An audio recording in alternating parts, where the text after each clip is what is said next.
الحمد لله رب العالمين والعاقبة للمتقين والصلاة والسلام على سيد الرسل وخاتم الأنبياء والمرسلين أما بعد فأعوذ بالله من الشيطان الرجيم بسم الله الرحمن الرحيم قل إن كنتم تحبون الله فاتبعوني يحببكم الله صدق الله وصدقنا رسوله النبي الأمي الكريم ونحن على ذلك لمن الشاهدين والشاكرين والحمد لله رب العالمين. اللهم صل على سيدنا ومولانا محمد وعلى آل سيدنا ومولانا محمد وبارك وسلم علیہ. حضور آئے تو سر آخری نشپا گئی دنیا، اندھیروں سے نکل کر روشنی میں آ گئی دنیا. ستے چہروں کا زنگ اترا، بجھے چہروں پہ نور آیا. حضور آئے تو انسانوں کو جینے کا شعور آیا. انتہائی قابل صد احترام جامعہ مسجد فلاح میں تشریف لائے ہوئے معزز و محترم دوستو، بزرگوں، نوجوان ساتھیوں، خالق لم یزل نے مجھے اور آپ کو اس عظیم الشان کانفرنس میں آنے کی توفیق بخشی. اس پر ہم اللہ جل شانہ کا شکر ادا کرتے ہیں. اس مصروفیت کے وقت میں، کھانے پینے کے وقت میں، آرام کے وقت میں آپ حضرات کا رسول اکرم حضرت محمد الرسول اللہ صلی اللہ علیہ وسلم کے نام پر ان کے عشق میں سجائی گئی محفل میں آ جانا، یہ آپ کے عشق کی علامت ہے. جب عشق دل میں مچلتا ہے، جب محبت دل کو مجبور کرتی ہے تو قدم خود بخود چلنے لگ جاتے ہیں. پھر انسان خود بخود اپنے محبوب کا تذکرہ سننے کے لیے گھر سے نکل پڑتا ہے. پھر اسے کہنا نہیں پڑتا، پھر اسے تیار نہیں کرنا پڑتا، پھر اسے بار بار پیغام نہیں بھیجنا پڑتا.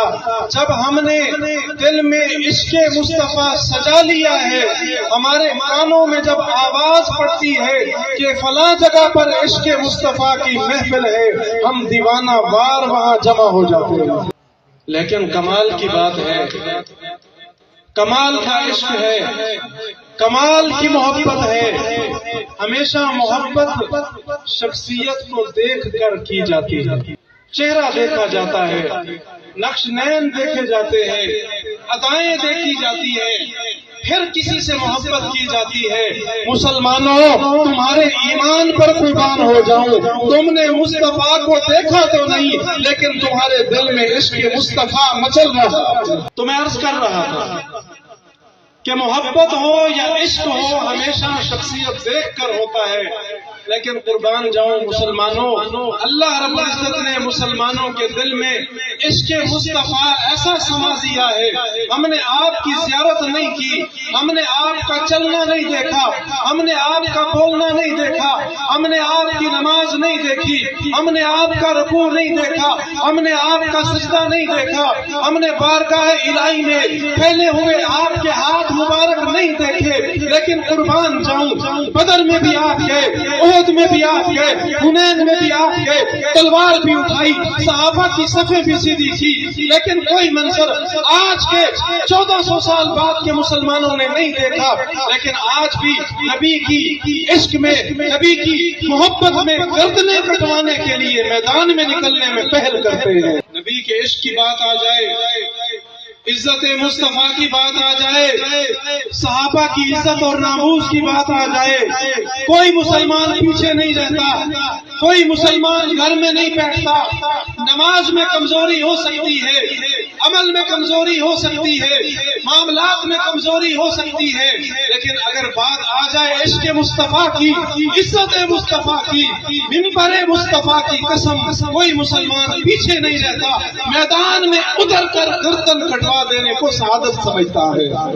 آج ہم نے یہ بات سمجھنی ہے کہ رسول اللہ صلی اللہ علیہ وسلم اللہ رب العزت کی طرف سے انسانوں کے لیے ہدایت لے کر آئے، رہنمائی لے کر آئے کہ نہیں؟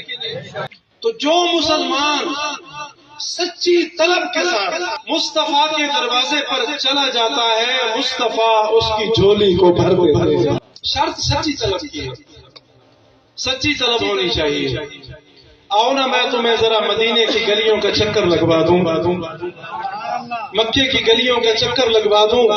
مصطفیٰ کریم دعوت دے رہے ہیں، لوگوں کو مسلمان ہونے کے لیے بلا رہے ہیں، اور جو مشرکین ہیں انہوں نے چوکوں میں، چوراہوں میں، گلیوں میں لوگ کھڑے کیے ہوئے ہیں کہ یہاں پر ایک جادوگر ہے نعوذ باللہ، وہ لوگوں کو گمراہ کرتا ہے، تم اس کے قریب نہ جانا، اگر تم اس کے قریب جاؤ گے گمراہ ہو جاؤ گے۔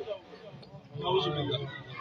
ایسا ہوا مکہ میں؟ ایسا ہوا یا نہیں ہوا؟ لوگ کھڑے کر دیے۔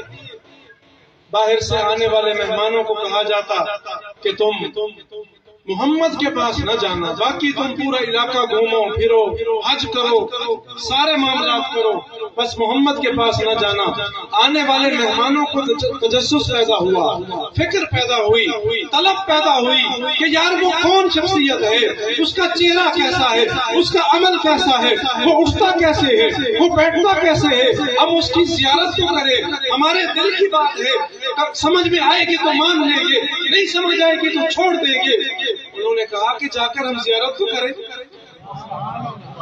مشرکین نے کہا کہ مسئلہ تو یہی ہے، اگر تم زیارت کر لو گے پھر رنگے جاؤ گے، پھر تم خالی دامن اٹھ کر واپس آ ہی نہیں سکتے۔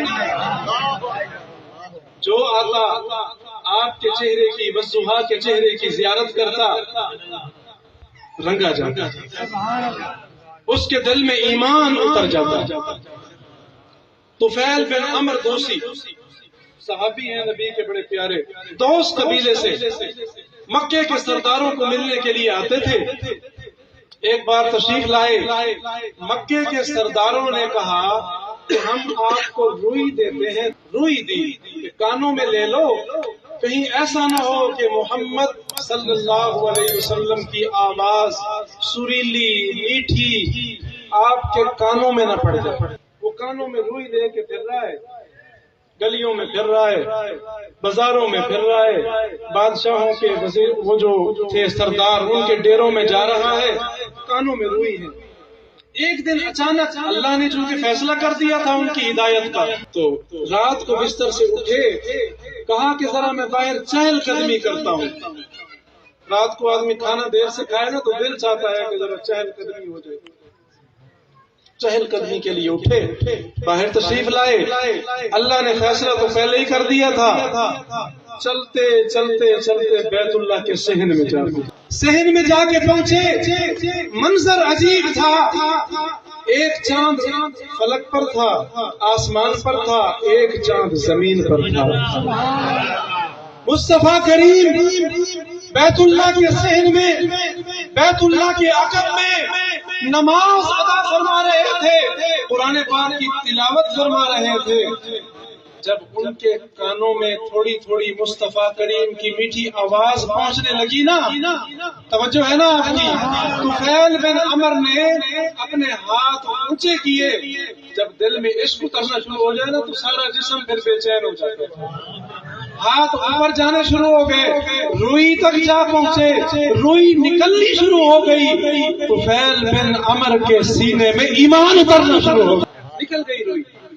طفیل بن عمر جا کر حضور کے قدموں میں بیٹھ گئے، قرآن سنتے رہے، حضور کے چہرے کی زیارت کرتے رہے، آپ کی زبان سے اللہ کا کلام سنتے رہے، آپ کا رکوع بھی دیکھا، سجدہ بھی دیکھا، قیام بھی دیکھا، آپ نماز سے فارغ ہوئے، نماز سے فارغ ہو کر چلنے لگے، یہ پیچھے پیچھے جا رہے، مصطفیٰ اپنے دروازے پہ جا پہنچے، یہ پیچھے پیچھے چلے گئے، مصطفیٰ اندر تشریف لے گئے، حضرت علی سے ملاقات ہوئی۔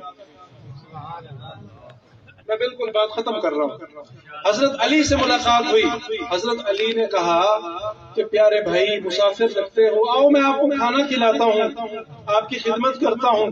خدمت کی، ایک رات گزر گئی، جب عشق تھوڑا تھوڑا اتر رہا تھا، محبت اتر رہی تھی، صبر نہیں کر سکے، دوسرے دن وڈیروں کے پاس بیٹھے تھے، وہ کہتے تھے ہمارے ساتھ بات کرو، ان کا عشق کہتا تھا بیت اللہ کے صحن میں جاؤ۔ پھر اٹھے، بیت اللہ کے صحن میں آ گئے، پھر مصطفیٰ کی زیارت کی، 3 دن مصطفیٰ کی زیارت کرتے رہے، اور یہ تمنا تھی کہ کاش میری ملاقات بھی ہو جائے۔ پھر حضرت علی سے ملاقات ہوئی، حضرت علی نے کھانا پیش کیا، کھانا کھایا، باتوں باتوں میں جناب علی نے، شیر خدا نے کہا پیارے بھائی ذرا یہ تو بتاؤ تم کس کی تلاش میں پھر رہے ہو، کون سی طلب ہے جس نے تمہیں بے چین کر دیا ہے؟ طفیل بن عمر نے کہا کہ یار میں 3 دن سے دیکھ رہا ہوں، بڑا نورانی چہرہ ہے، اور جب وہ کوئی کلام پڑھتا ہے میرے دل میں وہ گھر کر جاتا ہے، مجھے ان سے محبت ہو گئی ہے، میری ملاقات کروا دو۔ حضرت علی خوش ہو گئے، حضرت علی نے مصطفیٰ سے طفیل بن عمر کی ملاقات کروا دی، اللہ نے ان کی طلب پر ان کے دل میں ایمان کو راسخ کر دیا۔ یہ بات ہے 1400 سال پہلے کی، جب مصطفیٰ موجود تھے، لیکن اللہ کی قسم علماء موجود ہیں، آج بھی در رسول پر جو سچی طلب لے کر جاتا ہے مصطفیٰ آج بھی اسے محروم نہیں کرتا، کیونکہ میرے علماء کا، میرے اکابر کا، میرے سامعین کا یہی عقیدہ ہے کہ مصطفیٰ اپنے روضے میں زندہ ہے۔ آج بھی جو سچی طلب لے کر مصطفیٰ کے دروازے پر چلا جائے، مسجد نبوی کے صحن میں مصطفیٰ کے روضے کی زیارت کرے، آپ پر درود پیش کرے، مصطفیٰ آج بھی اس کے دامن کو خالی نہیں بھیجتے، اس کے دامن کو رحمت سے بھر کر بھیجتے ہیں۔ بات طلب کی ہے، جب آپ میں سچی طلب ہوگی انشاءاللہ اس کا فائدہ ضرور ہوگا، جس طرح صحابہ میں سچی طلب تھی، ہم بھی اگر وہ سچی طلب پیدا کر لیں اور اپنا سرمایہ بھی ہم خرچ کرتے ہیں، میری طرف توجہ کرو، بات ختم ہو گئی، اپنا سرمایہ بھی خرچ کرتے ہیں، وقت بھی لگاتے ہیں، مدینہ شریف بھی جاتے ہیں، روزے رسول پر بھی جاتے ہیں، لیکن بدقسمتی سے ہمارے ہاتھ میں موبائل ہوتا ہے اور ہم فوٹو بنا رہے ہوتے ہیں۔ وہ فوٹو بنانے کی جگہ ہے، وہ تصویریں بنانے کی جگہ ہے۔ اور میرے بھائی جو وہاں سے رحمت لے کر آتا ہے، جب وہ واپس پاکستان میں آتا ہے، اس کا چہرہ سنت رسول سے سج جاتا ہے، اس کے سر پہ امامہ آ جاتا ہے، اس کی شلوار ٹخنوں سے اوپر ہو جاتی ہے، اس کے دل میں ایمان راسخ ہو جاتا ہے، اس کے جذبات نیک ہو جاتے ہیں، پھر رات کو وہ سو نہیں پاتا، وہ رات کو اٹھ کر اللہ کا قرآن نماز میں پڑھتا ہے۔ اللہ رب العزت ہمارے اندر کی سچی طلب پیدا فرمائے۔